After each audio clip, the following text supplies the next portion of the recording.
வாழ்க்கைக்குள்ளே கண்டிப்பாக நீங்கள் போவீங்க.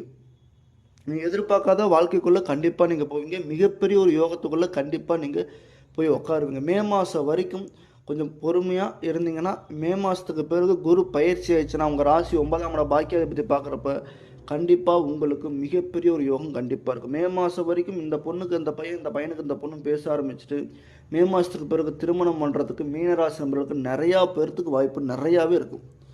திருமணம் ஆகாத நபர்கள் 7 சனியில திருமணம் நெறைய பேர் ஏங்க 7 சனியில திருமணம் பண்ணா பிரச்சனையாகுமா அப்படிங்கிறதுனா கண்டிப்பா அப்படிலாம் ஒண்ணுமே கிடையாது. 7 சனியில சீக்கிரமா திருமணம் நடக்கும். தடையா இருக்கிற விஷயங்கள் சீக்கிரமா கைகூடி வரும். தாமதமா இருக்கிற விஷயங்கள் சீக்கிரமா கைகூடி வரும். ஏன்னா உருவமில்லாத பொருட்கள் எல்லாமே உங்களை தேடி சீக்கிரமா வரும். மற்றபடி பார்க்கும்போது உங்களுக்கு இந்த டைமில் வெளிநாடு போகிறதுக்கு யோகம் இருக்காங்க அப்படின்னு கேட்டிங்கன்னா கண்டிப்பாக வெளிநாடு போகிறதுக்கான யோகம் கண்டிப்பாகவே இருக்கும்.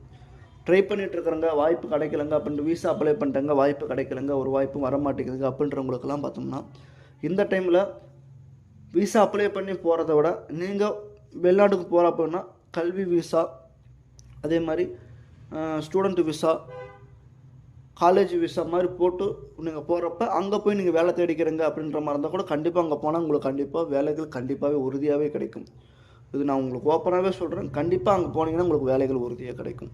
அங்கே போய் வேலை தேட போகிறேங்க வெளிநாட்டில் போய் தான் மட்டும் வேலை தேடணுன்றவங்களுக்குலாம் கண்டிப்பாக அந்த டைமில் சிறப்பாகவே இருக்குது. யோகம் சிறப்பாக இருக்குது. சனி திசை தான் முக்கால்வாசி பேர்த்துக்கு மீனராசி நண்பர்களுக்கு இந்த டைம்